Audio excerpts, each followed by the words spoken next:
My husband and I were in Hawaii, a trip gifted by our daughter. Amidst this joyful journey, don't you know who I am? We happened to run into my ex-fiancé, who's a doctor, and the mom friends who stole him from me. They looked down on us and started bad-mouthing us. And who, may I ask, do you think I am? With my husband's statement, the lives of those two changed for the worse. I'm Sophie, 49 years old. I live with my husband Bert. Our daughter Emily has already become independent, busy with work and her love life. Emily occasionally comes back home and shares various stories with us. She seems to be leading a fulfilling life, which makes us happy. Emily is not Bert's child. Her real father passed away due to illness when Emily was just 4 years old. It was a profoundly sad time for us, and it took a while to recover. However, thanks to a certain individual, we were able to enjoy life again. Well, that same person would later betray us. 19 years ago. What? My husband has? Suddenly, my husband collapsed and was rushed to the hospital for emergency admission.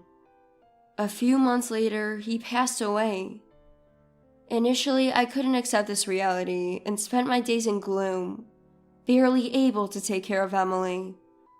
Working was out of the question. Let's go to the hospital, Sophie. My mom, Nicola, who came from my parents' home out of concern, suggested I see a psychiatrist. You've been through a lot. Dr. Nicholas, who treated me, was incredibly empathetic. This psychiatric clinic was run by Dr. Nicholas and his father, treating a large number of patients as a two-person team. It was always busy because of the sheer volume of patients. Despite everything, Dr. Nicholas showed concern for Emily, who suddenly lost her dad, and suggested she attend sessions with me. Back then, I was overwhelmed with my own problems. I was so consumed with my own issues that I didn't realize Emily was also hurting, and I blamed myself. I'm such a failure as a mom. Maybe it'd be better if I weren't around. It's understandable to lose sight of everything when you suddenly lose a partner you've been with for years. Dr. Nicholas never invalidated my feelings. He provided not only medication, but also mental care. Please come in right away if anything happens. If it's difficult to come to the clinic, please call this number.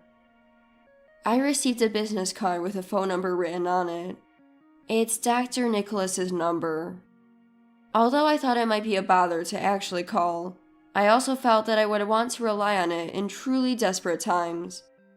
Once, when I was mentally so low that I considered leaving this world and leaving Emily behind, I called Dr. Nicholas for advice.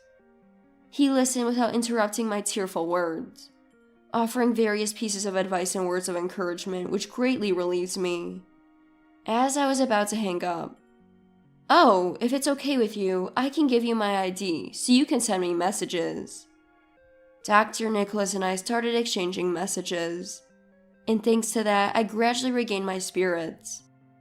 Days without remembering my husband increased, and finally I recovered enough to return to work. Thank you, Dr. Nicholas. It's all thanks to you. I sent a message of gratitude to Dr. Nicholas.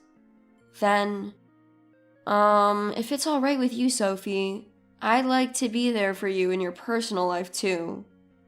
What? I never imagined Dr. Nicholas had feelings for me.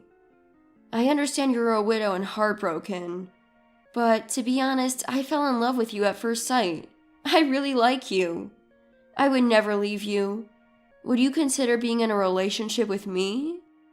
His sudden confession took me by surprise. I wasn't aware of Dr. Nicholas's affections, but I couldn't believe he would do this for just a patient. Dr. Nicholas is handsome and brand conscious, and I couldn't see why he would prefer a single mother like me. There must be more fabulous women interested in someone like him. I conveyed my honest feelings to Dr. Nicholas. You're the only one for me. I can't even think about other women. To hear him say this, considering the significant role Dr. Nicholas played in Emily's life, I happily started dating him. But in hindsight, it was risky for a doctor to pursue a patient, especially one immersed in brands. Yet, he confessed to me, a single mother living a life far from the world of luxury brands, which should have been a red flag. About a year into my relationship with Nicholas, formerly known as Dr. Nicholas, I want to support Sophie and Emily for life. He proposed. After thorough discussions with Emily, we joyfully got engaged. Nicholas was very affectionate towards Emily. They would even go to the park together on weekends. Today, I met Rachel at the park again. Her mom, Cindy, and Nicholas were chatting the whole time. Nicholas was also good at interacting with the mom friends, which made me trust him completely. Even though we're not married yet, you're already getting involved with the mom friends. Thank you. When I expressed my gratitude, Nicholas laughed. That's normal once we're married, right? It's just the natural thing to do. I thought Nicholas was truly magnanimous and amazing. Then one day, amidst our happy life, Mom, Rachel was saying that Nicholas is going to be her dad soon. Since he's going to be Emily's dad too, that's going to be tough. What? I was momentarily stunned. But then I thought it was just a child speaking. Nicholas is fond of children and good at taking care of them. Plus, he's popular with them, so maybe Rachel just liked Nicholas and said that. It could be a pretend play, so I didn't pay that much attention to it.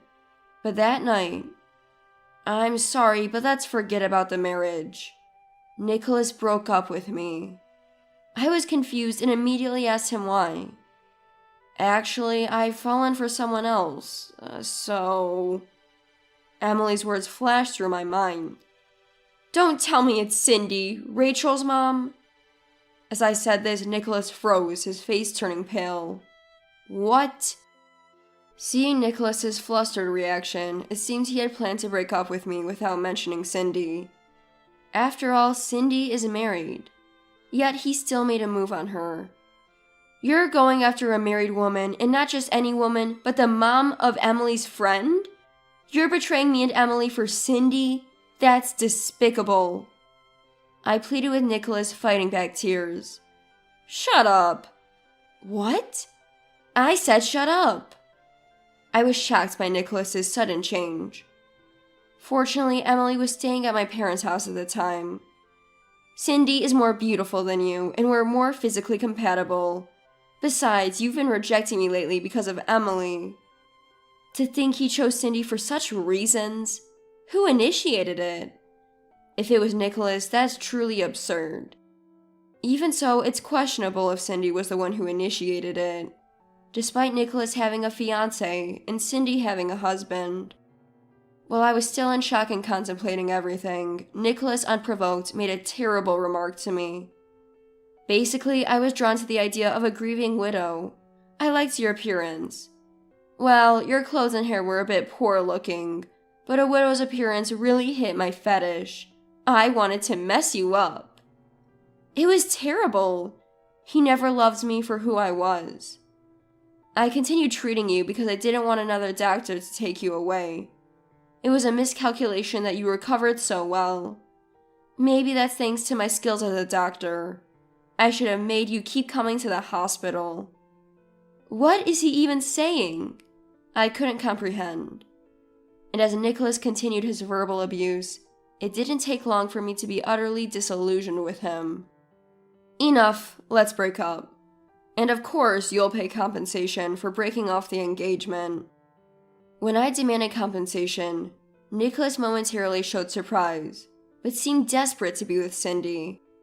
Well, I'm a doctor, and money is no object for me. Here, take it. With your dirty appearance, you should go to a beauty salon. Oh, but you'll be a single mother now, so maybe not. And so ended my relationship with the despicable Nicholas. I also demanded compensation from Cindy. Being a single mother, you'll need money. Fine, I'll donate this to you. In return, I'll take Nicholas without any hesitation. Bye, greedy poor person.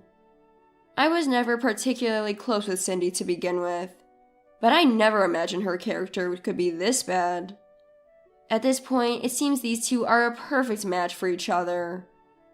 In fact, I even think that it was probably for the best that Cindy took Nicholas away. And then, Cindy apparently got divorced, and within 2 months, both she and Nicholas had left town. However, since Nicholas's father's clinic was in the area, they likely haven't moved far away. By the way, Rachel, who was excited about Nicholas becoming her dad, is actually under the custody of Cindy's husband. Apparently, it was too difficult for Cindy's husband to raise Rachel alone, so he also moves back to his parents' home. This news, of course, made Emily burst into tears. I don't want Nicholas to leave. More than being upset about Cindy taking Nicholas away, I was heartbroken seeing Emily cry. I sincerely wished for those two to be unhappy. I had never felt such a desire for someone's misfortune before. And after everything that happened in the past, now at 49, I'm very happy. I thought I was done with men, but then I met someone by fate and remarried. He's nothing like the despicable Nicholas. A truly wonderful man who cares deeply for both Emily and me. His name is Bert, 53 years old. Although he's usually busy with work, he frequently makes time for family. Now that Emily is independent and it's just the two of us, we are living like newlyweds.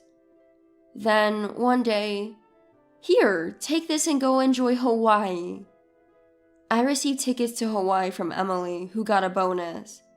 She even booked the hotel for us. Oh no, that's too much. Aren't you coming with us, Emily? It's a token of my appreciation for all you've done, so go enjoy it together.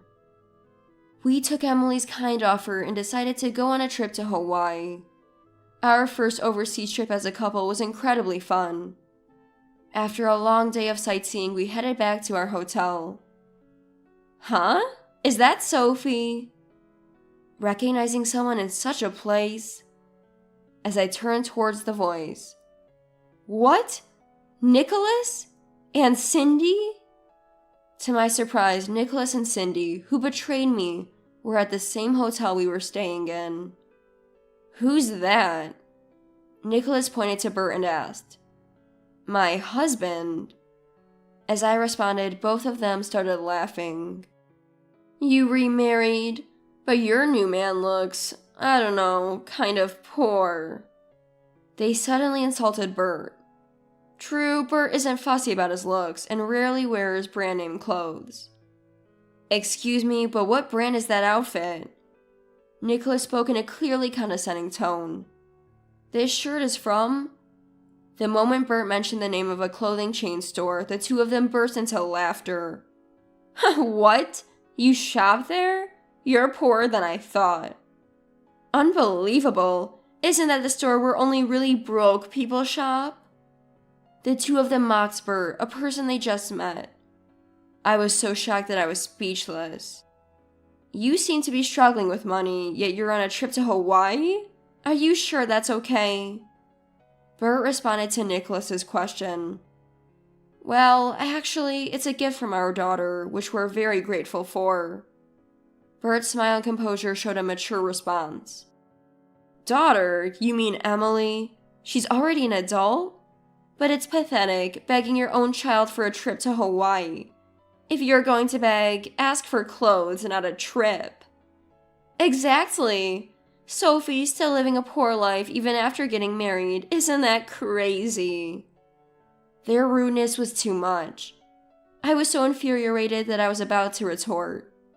In the next moment, excuse me, but Sophie is not poor. While it's questionable to berate a stranger, I cannot tolerate insults towards Sophie. Bert stood up for me.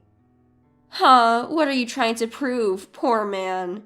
Do you even know who I am? I'm a doctor. Nicholas boasted while laughing. Really? You're a doctor? Bert calmly inquired further. Yes, I am. The sole son of a clinic owner. I'll be taking over as the head doctor soon. Impressive, right? Nicholas boasted arrogantly. Doctors are rich and can choose any woman they want. You poor people are in a different league. You just look poor. I couldn't stand to listen to Nicholas's words. However, Cindy all the while, that's right, was wearing a nasty smirk. You keep calling me poor, but who do you think I am? Bert asked Nicholas, clearly exasperated. Just some poor guy, right? In just this short time, I heard Nicholas use the word poor so much that it made me wonder if it was his catchphrase. I was utterly exasperated. He really looked down on people. However, Bert then said something that completely changed Nicholas and Cindy's smug attitudes. I think I'm quite well off, actually. I run a pharmaceutical company. What? Yes, Bert had inherited a major pharmaceutical company from his father. He even supplied Nicholas's hospital. Shocked, Nicholas realized who Bert was. No way! You're the president of the company we rely on? Seeing Nicholas's expression, Cindy started to panic. Thank you for using our services. Watching Bert express his gratitude so elegantly, I was falling for him all over again. So what if you're a pharmaceutical company president? If the doctors decide not to use your drugs, it's over, right? Right, Nicholas? Stop dealing with this guy's company. Cindy butted in unnecessarily. That's not possible. The decision is made by my dad and the pharmacists, so it's not something I can interfere with. Nicholas's face turned pale, and he began to mumble, looking down. Seeing this, Cindy's face also turned pale. Wait, did we just make a huge mistake? Nicholas nodded in response to Cindy's question. Yes, I've had a long relationship with your dad. We've played golf and had meals together. As a result, our relationship has evolved from just a business one to a friendship. Hearing this, Nicholas deeply bowed and apologized. I'm so sorry. I'll speak to Dad, the head doctor, about this. Cindy, meanwhile, was in a daze, and Nicholas looked pathetic. That's not going to work. The moment you insulted Sophie, I recorded everything. What? Apparently, Bert had sensed the hostile atmosphere and started recording on his phone right away. I really am sorry. I shouldn't have called you poor. Nicholas apologized profusely. Bert approached him. I've heard from Sophie in the past. Her ex-fiancé was a jerk, the worst kind. And now you're with a classmate's mom of Emily. How much more do you need to insult Sophie? There's a limit to how much you can disrespect someone. Bert confronted Nicholas fiercely, causing him to collapse. The two of them fell completely silent. I felt happy as Bert stood up for me. And seeing his actions, I too decided to confront the two. Ever since I was taken away, I've always thought that Nicholas is just right for Cindy. Cheating while having a child and insulting people without a second thought. You two are perfect for each other with your terrible characters. So thank you, Cindy, for taking such a lousy man off my hands. The two of them probably never expected me to say something like that. To those two, I continued further. And what kind of nerve do you have insulting someone you've just met, especially on a vacation? My ex-fiancé's husband, no less, calling him poor and whatnot. How old are you both? Is your mind all right? To anyone watching, you two seem like the crazy ones. At my words, their faces showed a hint of realization. No, we were just drunk, and seeing you after so long, looking so happy, we just... Such an excuse was unacceptable. So being drunk excuses anything? And what does it matter if she looked happy? It's sad that you can't be happy for someone else's happiness. Bert firmly addressed them. We might never meet again, but don't ever say such terrible things again. We left them with those parting words. I'm really sorry. They kept apologizing over and over. Enraged, Bert decided to send the recording to Nicholas's dad. Soon after, Nicholas's dad called. After explaining the situation, naturally, Nicholas's dad was furious. Having met him a few times, I knew he was a strict man, so I could easily imagine Nicholas facing his wrath. Nicholas's dad apologized to us and said he would call Nicholas, then hung up. For Nicholas and Cindy, it must have been the worst Hawaiian trip. If they hadn't complained to us that time, we could have been enjoying ourselves at the hotel. A few days later, Nicholas's dad and the two people we thought we wouldn't see again came to our house. Cindy was wearing light makeup, and both of them had noticeably red faces. We are truly sorry for what we did. They apologized to us and, acknowledging that they had offended us, offered a substantial amount of money. We initially refused, but they insisted, so we accepted it. Then the three of them left. According to what Nicholas's dad later told Bird, it seemed that Nicholas and Cindy got divorced. Nicholas's dad had pressured them into it. It appears he never approved of Nicholas and Cindy's marriage from the start. Furthermore, Nicholas was supposed to take over the clinic from his dad soon, but that plan was now off, and he faced a salary cut. I didn't know what became of Cindy afterwards, but recently I heard a rumor that she was spotted working in a mature women's delivery service, looking quite haggard and having a hard time. Who could have imagined such an end for someone who abandoned her child and stole her classmate's mom's fiancé? But I thought it was their responsibility. As for us, we felt upset after that incident, but after a good sleep, we felt refreshed and enjoyed the rest of our Hawaii trip. When we told Emily about our experiences, "That's a good example of what kind of adult not to become. Good thing you broke up with that loser," she laughed. Indeed, I thought again it was good to have split up for Emily's sake. Let's plan a trip for the three of us next time. So, we're currently planning our next family vacation, eagerly awaiting our happy family trip.